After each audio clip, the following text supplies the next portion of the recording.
Hello and welcome to Mad Old Ghost Racing, and we're back in Le Mans Ultimate, and today we're going to have a look at 3 or 4, depends how long it takes to get through 3. Maybe I'll do the 4th one of the 7 of the Hypercars. I would say before I start, I have made a minor alteration to the FFB. There's a little change you can make in the direct input file, the direct input.json file. I'll post a link to it. Thanks to RWB Rigel for posting it in our Discord channel. It did actually make a bit of a difference where I was having effectively too much understeer fade on a particular car, and it just felt like there was nothing there. You get to a certain point, it loads up, and then suddenly there. Bit like understeer, the understeer fade effect in a set of course, which you could tick a box to make it even more pronounced, which actually made it feel horrible. So a similar sort of feeling to that, but this sort of got rid of it. I also jacked up the FFB a bit on that particular car, and it went from totally undrivable to if that's really a word, but you know what I mean. So, without further bullshit, let's get into having a look at what we're going to be doing. It's car class. We'll go through the Cadillac, the Ferrari, I think that's the Glickenhaus, and maybe we'll get to the Peugeot, or maybe not. We'll see. But we'll start off with the Cadillac. Event settings wise, green track, I'll probably live to regret that with at least some of the cars.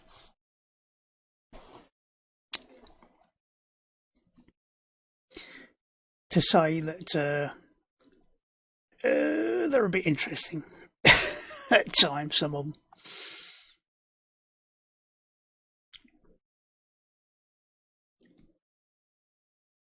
Right. Hopefully this time around my sound will work, because accidentally unplugged my headphones and it seemed to do something really strange. So I can hear the whistle of electric motors. So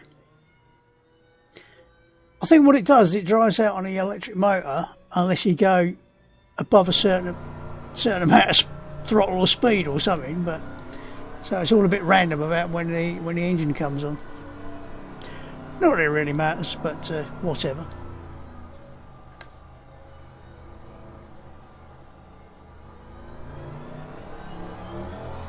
Now I'm going to be quite ginger. As you can see, it's already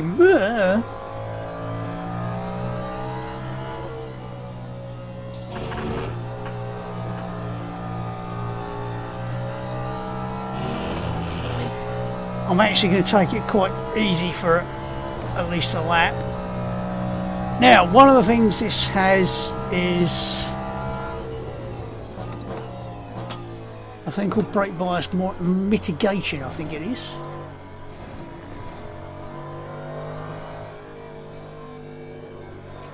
It's quite understeery there.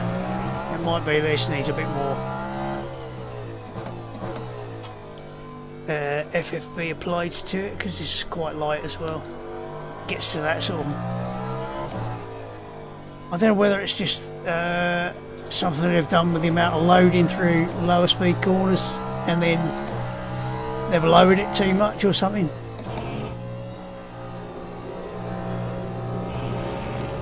So that it's got more headroom as it gains downforce, because obviously with more downforce there is going to be more FFB, but I'd like a little bit more through the slower stuff, because this is really quite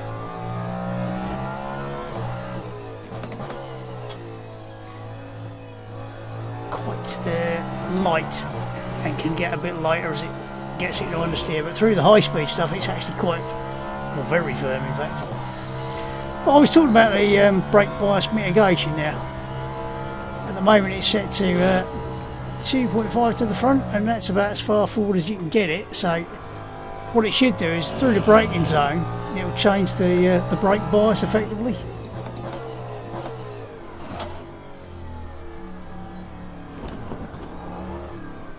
And what I've been having trouble with, especially with this particular car, although I haven't driven all of them yet, is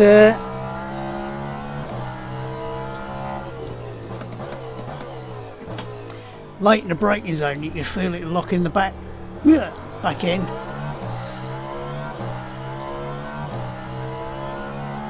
So you suddenly find yourself sort of into the tighter corners.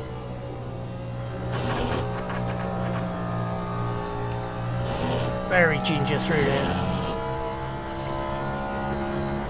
First lap I did in this, I spun up through a rouge, just turned in, end over end. I have to say this, I think you just have to cheat this thing with kid gloves to make a clean lap, never mind a fast lap.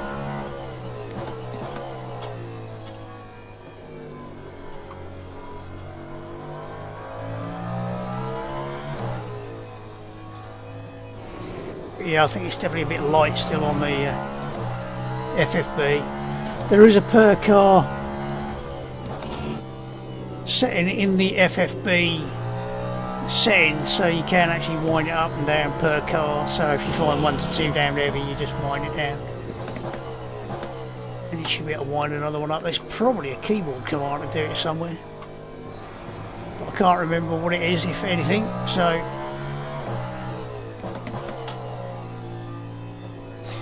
I am having to be quite gentle with this to actually try not to kill myself. This probably won't be a particularly fast lap, but we'll see how it goes in a couple more laps if we can keep it all together.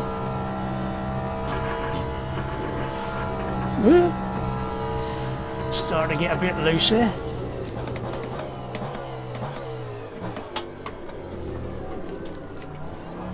And the back starting to lock up there, so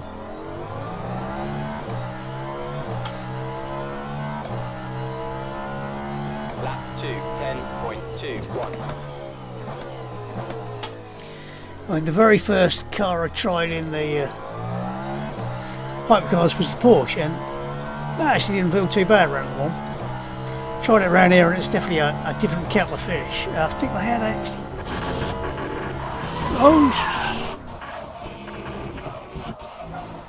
As I was saying, it's quite easy to spin through there, so... Panic! Bizarrely, I think it's just engaged the electric motor, even though I've stalled it, so... That warms your tyres up anyway. But it's so easy to do through there. I didn't feel like I did anything daft. Now I've got flat spots as well, so... Nasty little vibrations.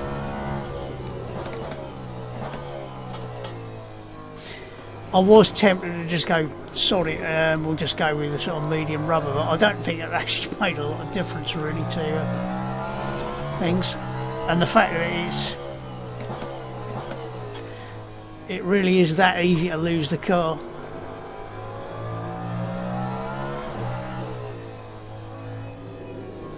With no real warning.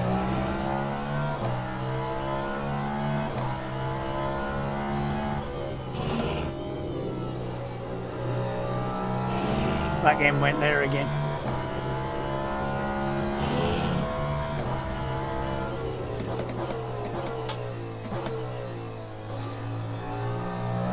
Light the brakes there.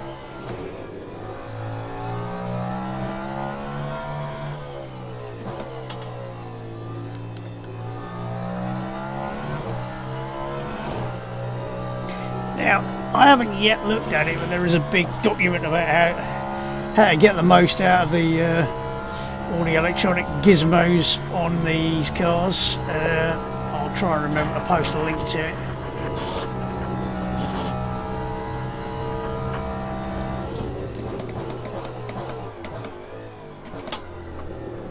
Again, oh dear, back end locked and got itself out of line. Oh, this and the next lap will not count. Well, that's really annoying, because that now means I've got to do 2 more laps to try and get a decent lap in.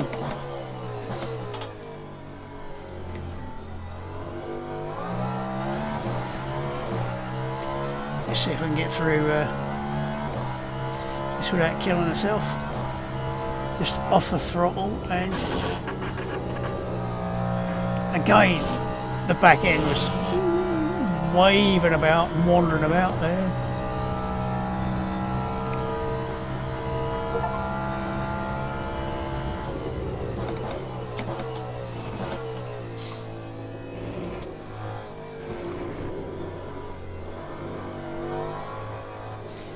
Again, the back end's not particularly solid, shall we say. Got a bit of a mind of its own in this thing.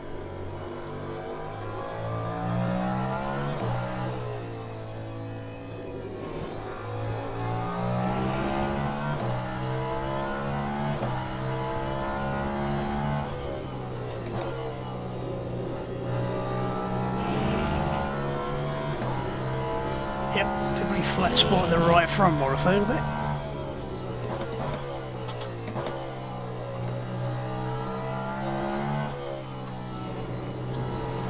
It's not particularly confidence inspiring, this particular car.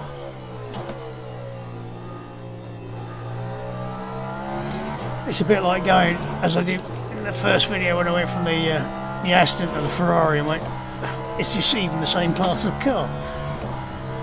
That's how different it was.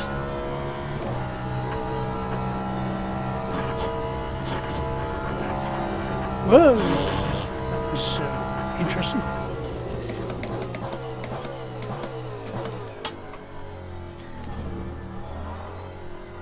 I don't know if there's a way of, in amongst all the other things, changing the recovery on the brakes so it actually does a bit less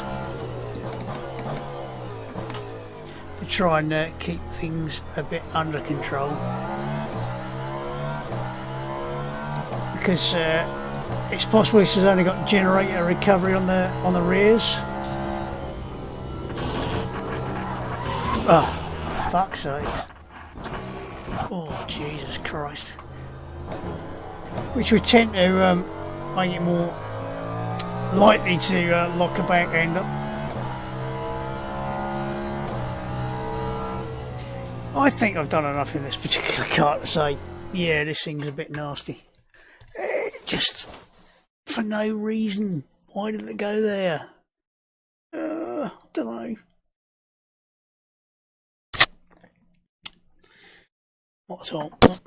Sorry, keep banging me bloody microphone. Let's just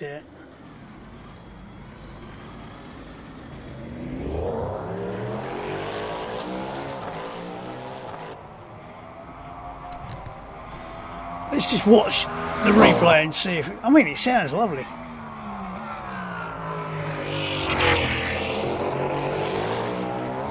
Actually sounds better from outside than it does from inside. It's a bit strange in the car.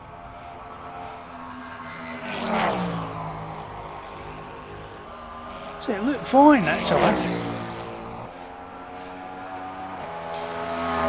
This is the most annoying thing about it. It's the inconsistency with which you feel like you're having to drive. It's like one lap it feels fine, next lap it's like, what's it doing? I mean, I don't mind cars that are prone to moving around. At the moment we're driving the 2022 stock cars, the South American stock cars in MS2, and they move around quite a lot, but they're predictable.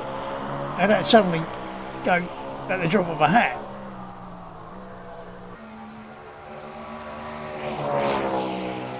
And that's always the worst thing about any car, is if it suddenly just does things for no particularly apparent reason and you can't work out any rhyme or reason to it. That's where it gets a pain in the bum to drive.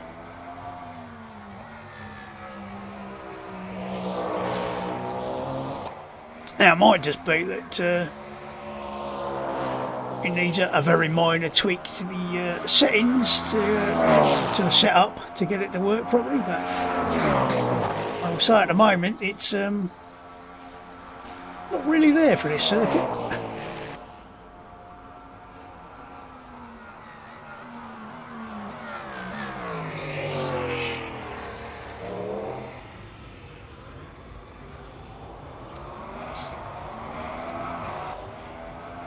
We just watch it go up the hill and watch it kill me, or have a bloody good try at it. So you get one thing working right, like don't brake too late, don't brake too hard, try and come off the brakes as you go through the braking zone, and then yeah, I might have been a bit abrupt with the turning, but flies well. So yeah, that may have been down to me taking a slightly iffy line. Whoops, talking of iffy lines.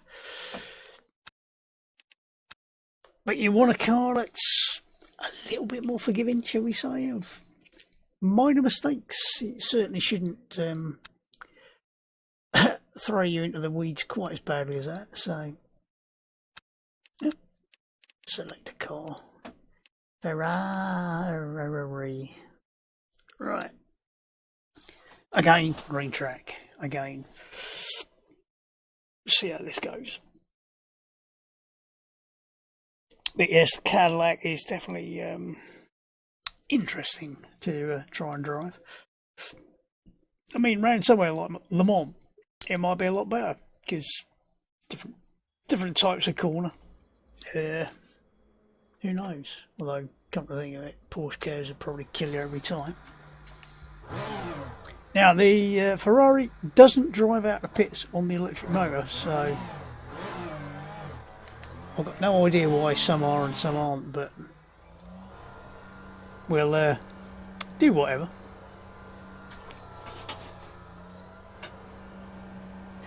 Get comfortable before we start. Right, this is the one that I said I was having all sorts of weird understeer fade issues. Like just going around here, I mean, it's still a little bit, gets a bit light. Yep, lighten the back end up. You notice it's got this little MGU light. It's still got a sort of bit of fade, even there, sort of across the top there, the front end sort of digs, and then where's my FFP disappeared to?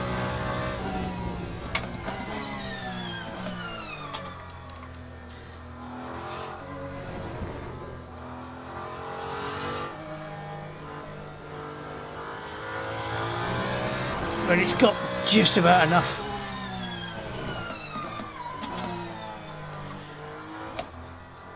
Bite now. It's still a bit understeer at the moment, but then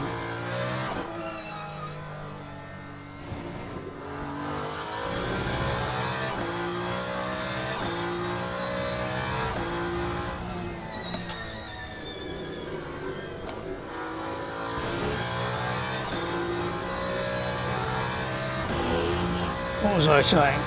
My train of thought has disappeared. Yeah, it's I think it gets a little bit better as you get a little bit more heat in the tyres, but first time I drove it, it was like every single corner, slower corner, it was like, where's my front end disappeared to? As you turned in, it sort of got heavier and heavier, and then just went all limp and horrible. And you couldn't tell what the front end was doing at all.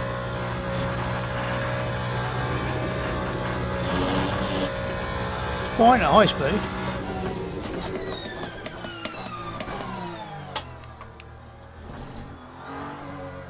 And one thing, you can actually hit the brakes into the corners in this and it doesn't kill you. It doesn't try to spin end over end. It's much better. It does help if you actually brake early enough to get stopped from the corner. Slowly get a bit of heat in the tyres.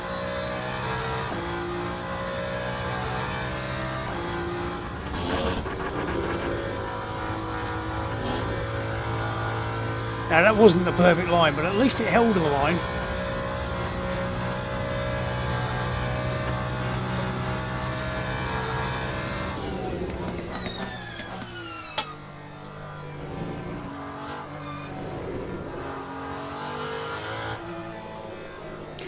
We get much more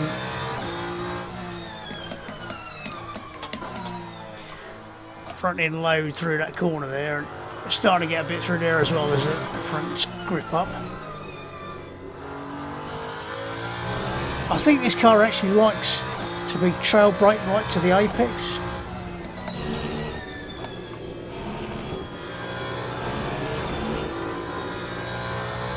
I get the impression that's how it feels best, but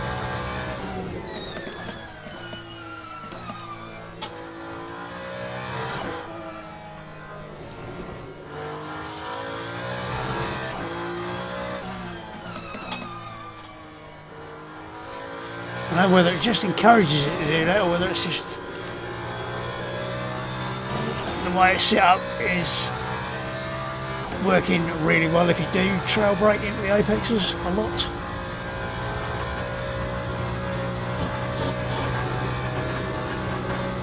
And it holds the line without the back end feeling like it's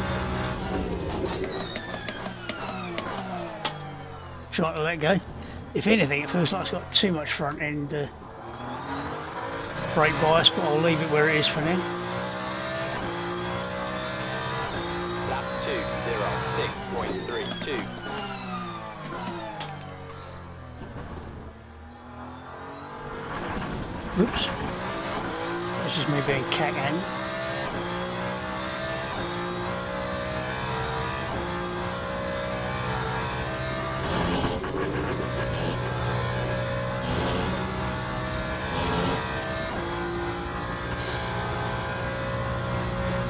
Flat spot on the tyre again.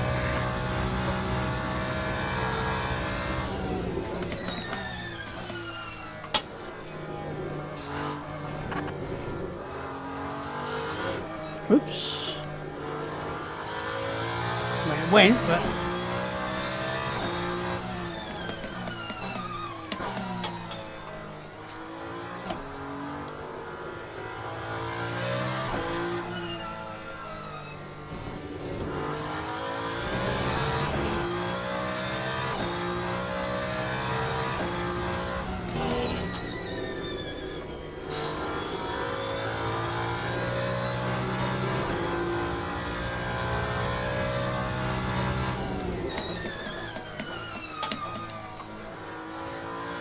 late on the brakes there.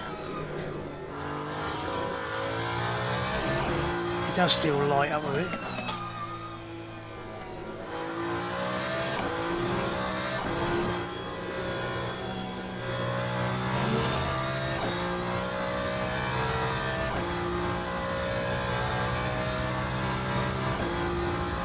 All in all, a hugely better car than the Cadillac, because it's not trying to kill her everywhere, so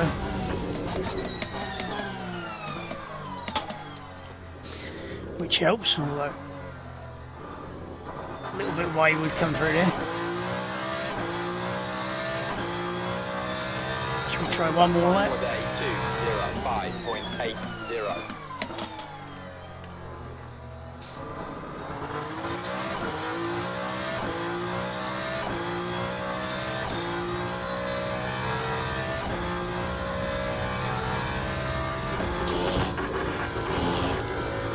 Oops. It refused to turn in because I actually caught the curb, which was interesting.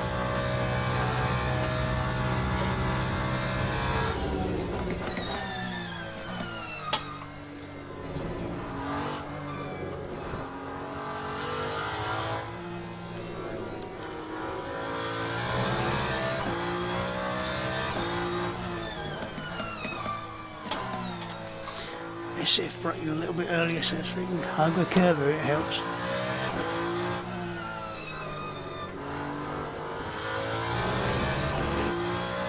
No, if anything we lost some time.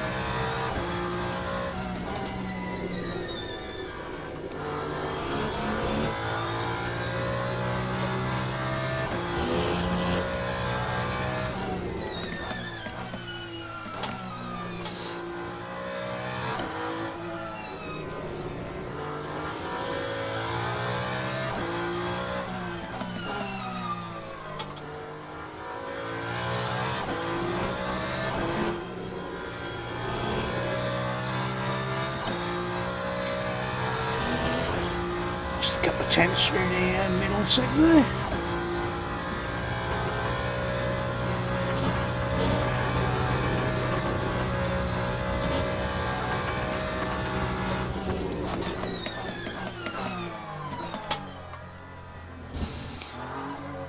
See if we can keep it a bit calmer through the final chicane.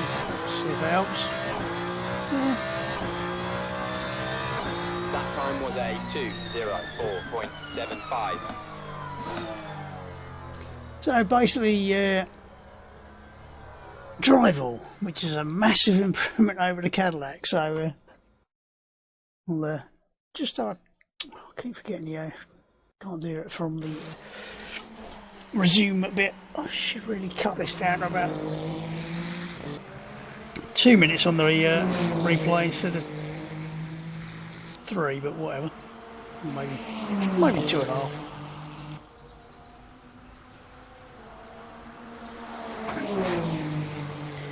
But that's a considerably more drivable car. It doesn't have the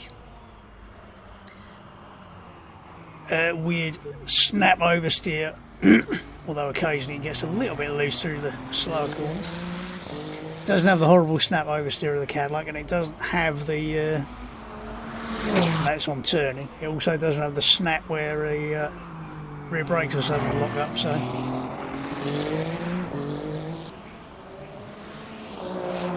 now, without going another look to see what it's got in the way of regen on the brakes, it might be that it's got I really did cock that corner. I got pushed off the curb a bit, so it made it so I had to go over the top of Modelion. Slightly more straight than I wanted to.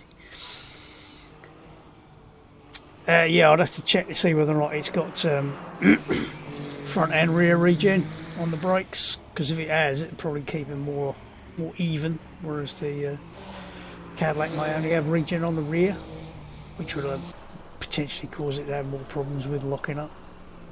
I don't know. Certainly in terms of would you drive this car as opposed to the other car? Yeah, absolutely.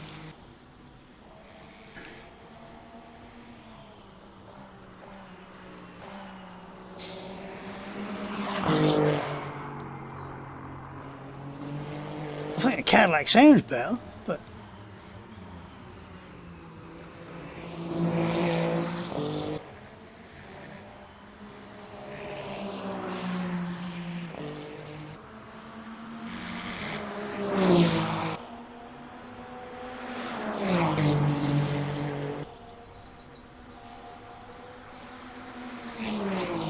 just wondering how much more you can go over that white line without it disallowing the lap.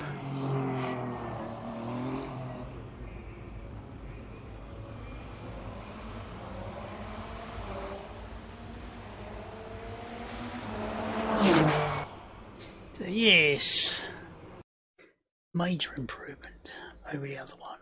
Right, let's try the next one, which is the Glickenhaus is next. Might have to do a bit of a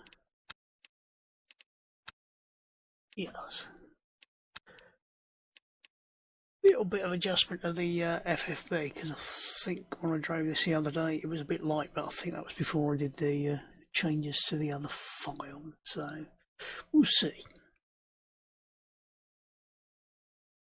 But again,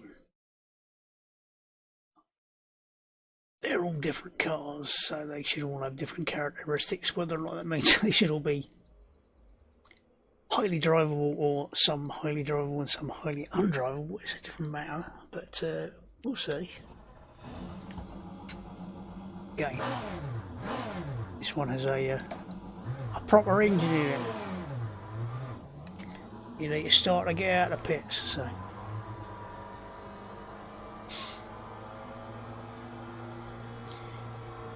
I'm assuming this has the quite solid feeling FFB.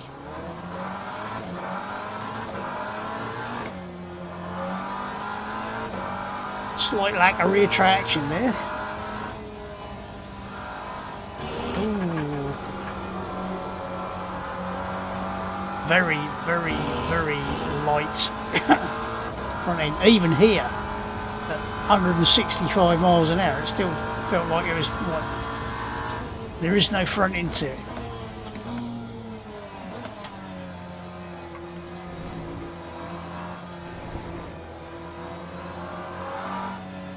I might have to turn the FFB up on this. I'll give it a lap, wait until it's got some heat in the tyres and see if it gets any better, but at the moment it's just like you get to about there and then all of a sudden there's nothing.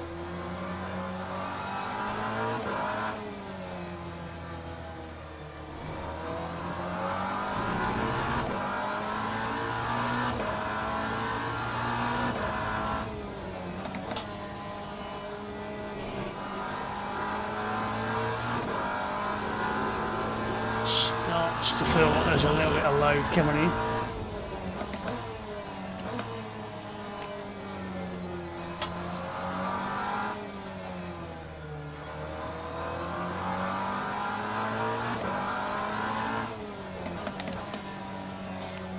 Feels like I'm having to come to a standstill almost with the corners.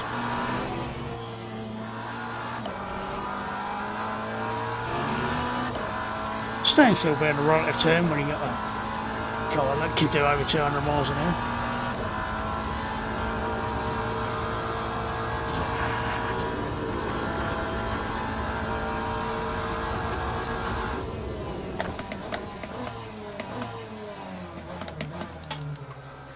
I'm assuming that dashboard light flashing was telling me something about the front right tyre.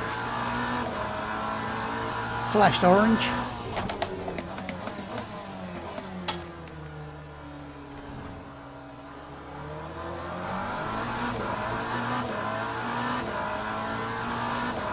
I don't know whether that's some sort of heat indication, load indication or what. Ooh, that's definitely took a bit of a dive left as I lifted.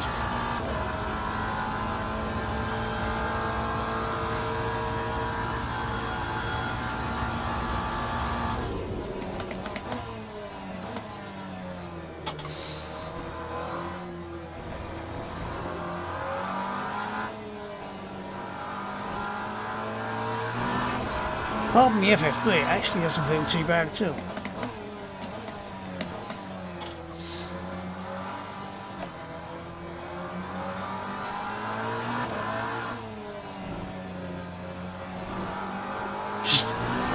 Ooh, he says lighting out on the curb and spreading himself out.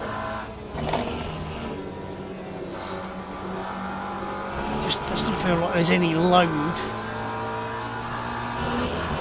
Again, whatever that was telling me about the front right tyre, I have no idea, but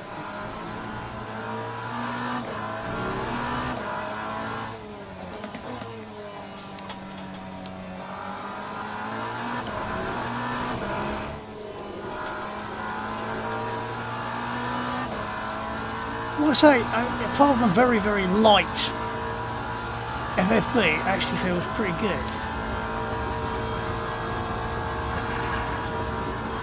But when I say light FFB, it's like in the slower being less than 150 miles an hour corners.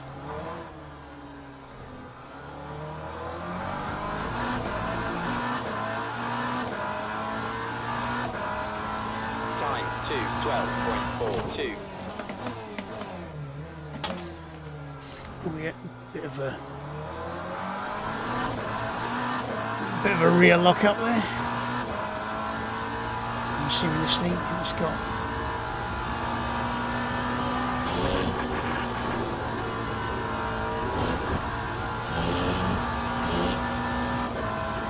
to load up a little bit more.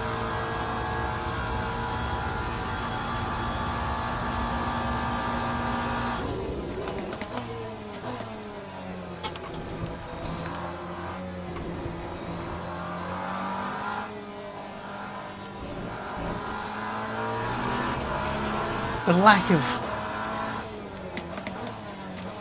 load sort of mid-corner makes it very difficult. Oh shit. To judge how much you're putting in to the car.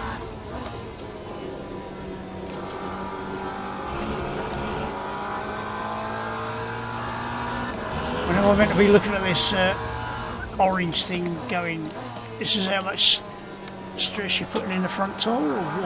I don't know. I don't know what the hell this is meant to be telling me.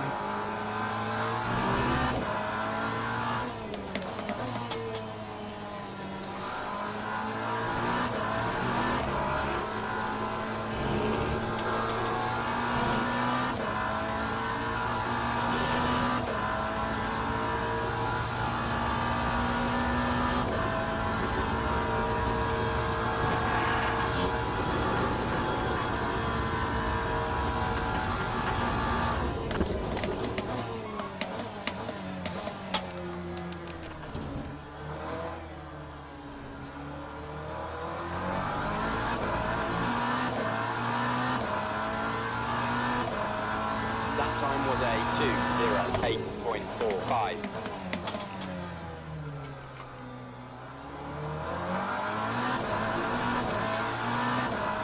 Feels like it's getting slightly more front end feel to it, but it's still not right.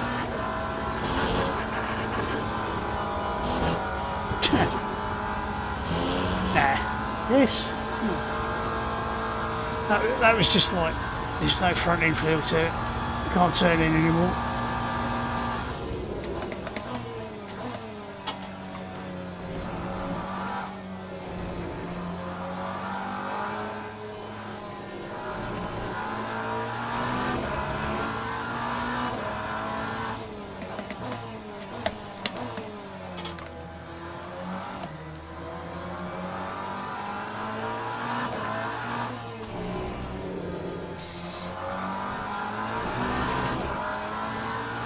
Scary.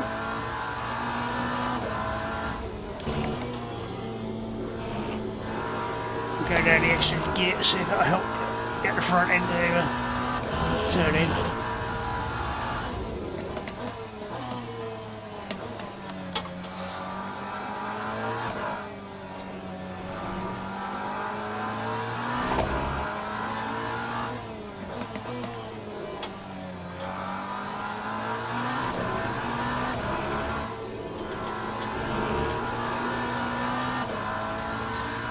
Like I said, it's not terrible, but it just doesn't feel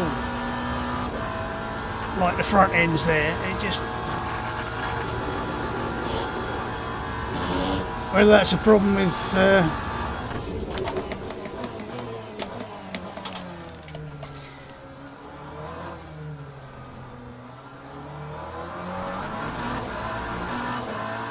whether that's a problem with the caster settings or something. So as... 7.56. Whether the sort of caster's changing as you're turning in, or it's doing something strange.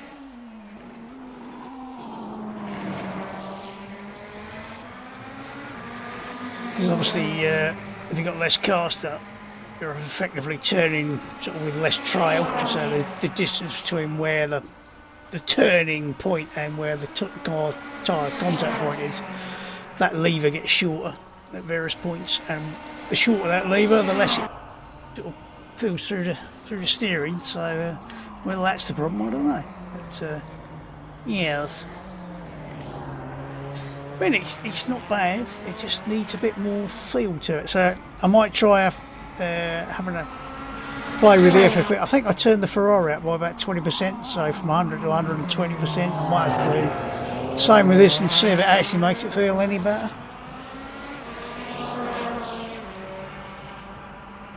There are plenty of things you can tweak in the FFP still, but obviously the per car setting, yeah, I definitely didn't get that right, did I?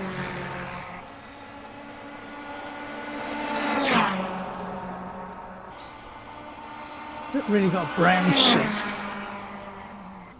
Is that an endurance special, is it? Brown seat, so you can't tell where somebody shit himself when a car tries to kill them, or when they've just stayed in the car too long. Who knows?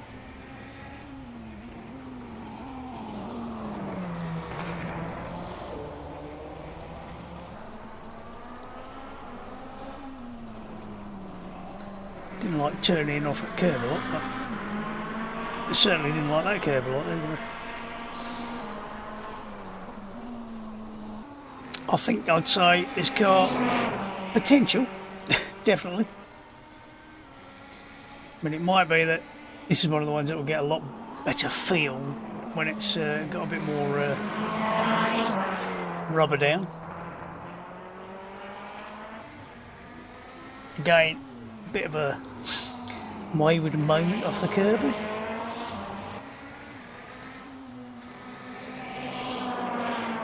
As we're only on 40 odd minutes, I will try the Peugeot as well.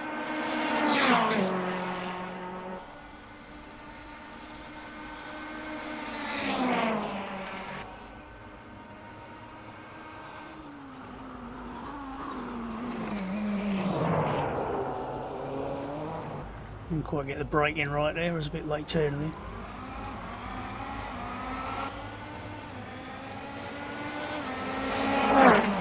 Yeah, not a bad little car, but again, could be better. Right,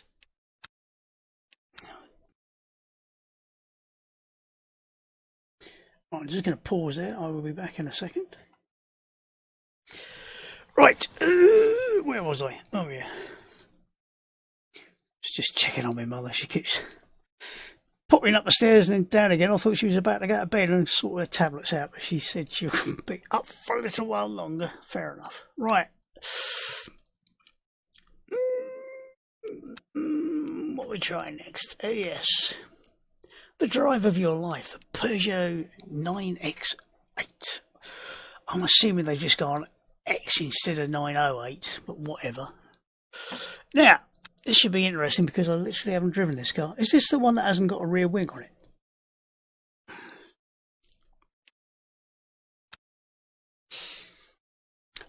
It's got no rear wing. Does that mean it'll have no rear downforce?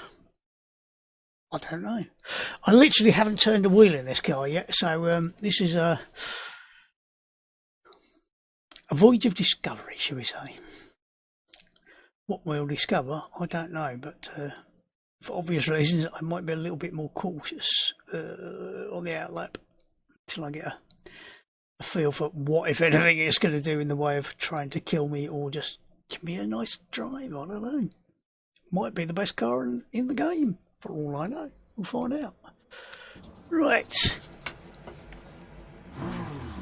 Ooh, he's got a proper engine that starts and goes.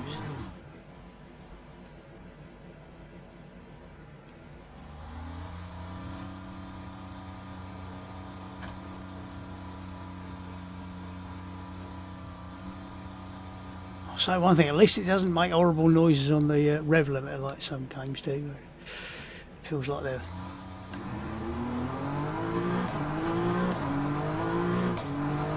Yep. Why did that turn green or not? I'm assuming the green is telling me it's doing something clever. Well, that actually feels quite nice and firm. Is the green saying it's on generating electricity or something?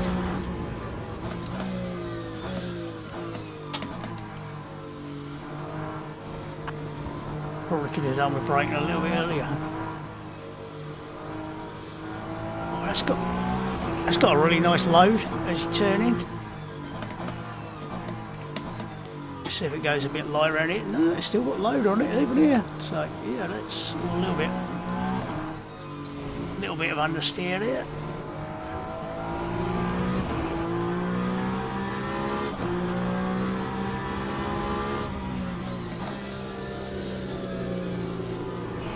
Bit wide.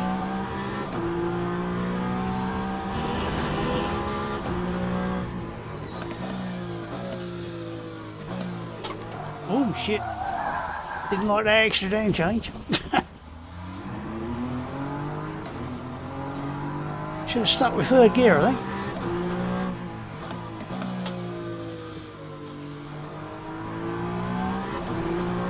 Might be the second's a bit shorter on this. Might have a slightly wider space gearbox.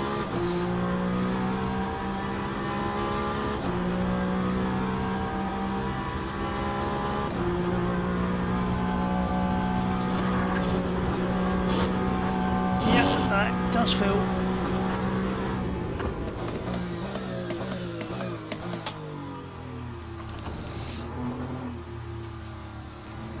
Back in, got a little bit loose through the ridiculously slow stuff. So yeah, like a rear wing, maybe that's what's causing that.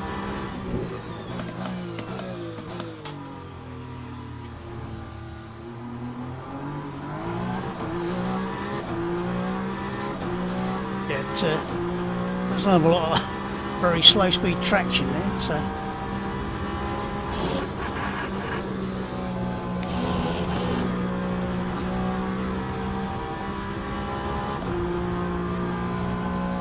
Seems to load up quite nicely. Even on slower corners it feels like it's got a bit of load, so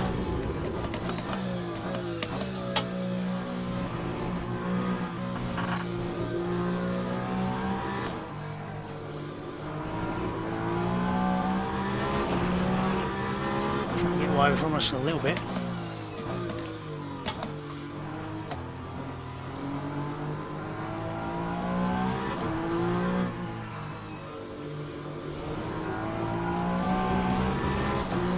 A bit of rotation, but certainly nothing stupid.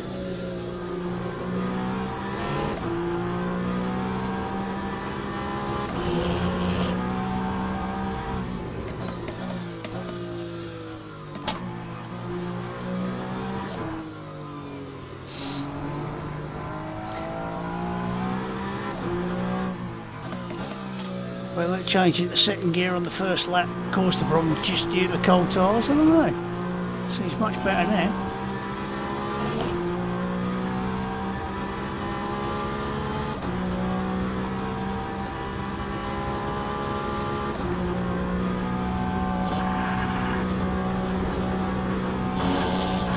Was that a bit wide? A little bit, but.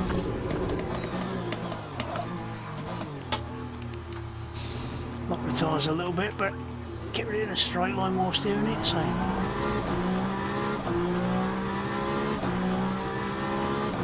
That time was a 2:07.67.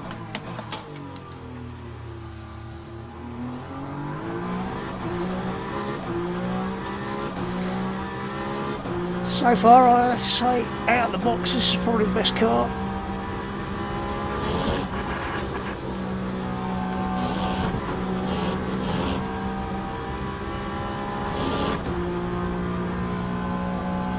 So far, more to go, so don't read too much into it yet.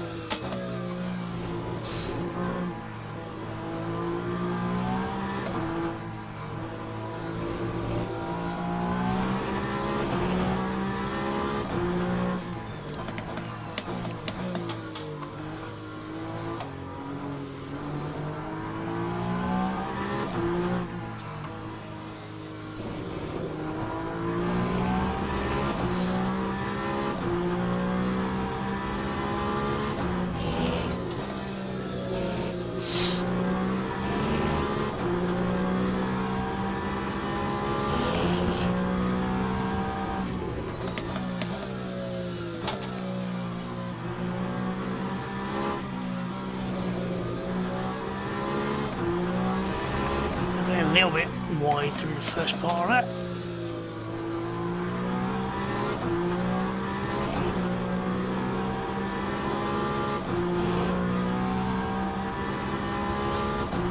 All in, this certainly feels quite nicely planted and very drivable.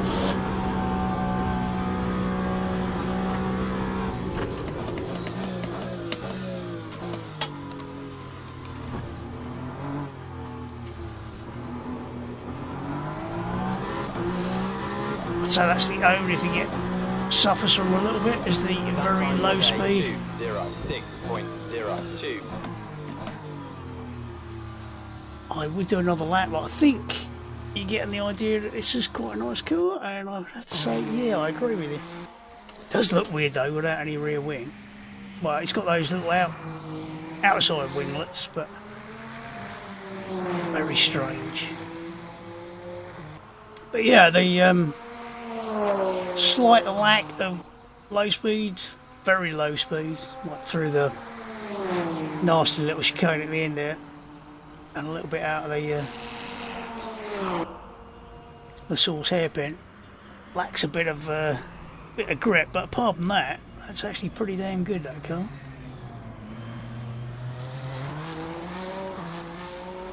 And the FFB is probably the best out of the box of the ones I've tried. Possibly the Porsche might be as good. I'd have to literally try them one after the other to find out, which I'm not about to do, obviously. This will be close to the 55 minutes by the time we're finished, so that'll be good enough. But conclusions, I think. I think the conclusion has to be mixed bag, which about sums up the GTEs as well. Definitely a bit of a mixed bag. Although I wasn't that impressed with the Aston. The more I drive it, the more I'm either getting the hang of its foibles, or it's just growing on me. Because every time I drive it, I think, yeah, it's not bad. It's not bad. It's getting better. So, unless there's been some unannounced changes to the default setup or something, the only thing that's changing is my attitude. Maybe, I don't know. Maybe it's the way I'm driving it. But certainly,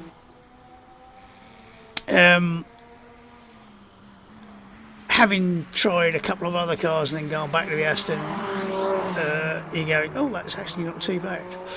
So, whether I think I drove it after I drove the Cadillac, and it was like chalk and cheese, and that's after thinking the GTE Aston wasn't great to start with, and then you go back to it having driven the Cadillac, and it just feels like it's completely planted after that. So a bit strange, but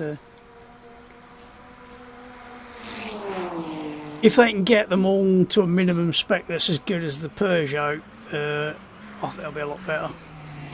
They just need, I mean, obviously, if you're getting a lot of understeer, fade and things like that, it could be the setup, or it could be just the way the car works. Because obviously, if they've replicated exactly the geometry, and these things have got power steering and everything else, you might find that that's just the way they're going to feel. So you might just have to. I mean, the Glickenhaus, I think I could probably wind up the FFB a bit on that, on the per car, which you just go by going in your settings and in controls, force feedback, and there's a car specific one. Just wind that one up, and then that should help. I did try playing with these. I wasn't sure if I actually felt any difference or not, so who knows. I also went from 8 to 9 on that. Don't know why. Just did. Whatever. But I think all in all, as I said, a bit of a mixed bag. The Peugeot of those four is definitely the best. The Ferrari's pretty good, but you need to tweak the FFB a bit. I think was the Ferrari slightly quicker? I think it was. But yes, the Peugeot suffers a little bit from the low speed grip on the back end coming out of corners. The Ferrari, you have to wind the FFB up to get rid of the fade. Glickenhaus felt fine, but just lacked FFB feel at certain points. And the Cadillac was just a death trap. Death trap Cadillac. Yay. So I would say for an early access, I don't know how long they've been working on this, but for early access, it doesn't feel too bad. There's plenty there you can get your teeth into. I will try the other three cars. I'll probably do that tomorrow, and see how they get on. But all in,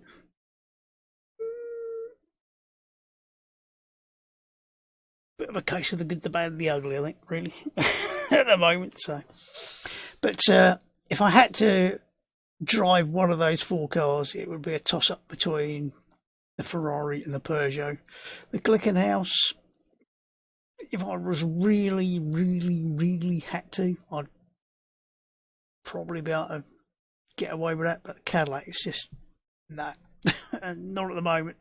Not until they work out what's causing all the problems with sort of late area braking, and also the just suddenly losing the back end through sort of various corners. So all in,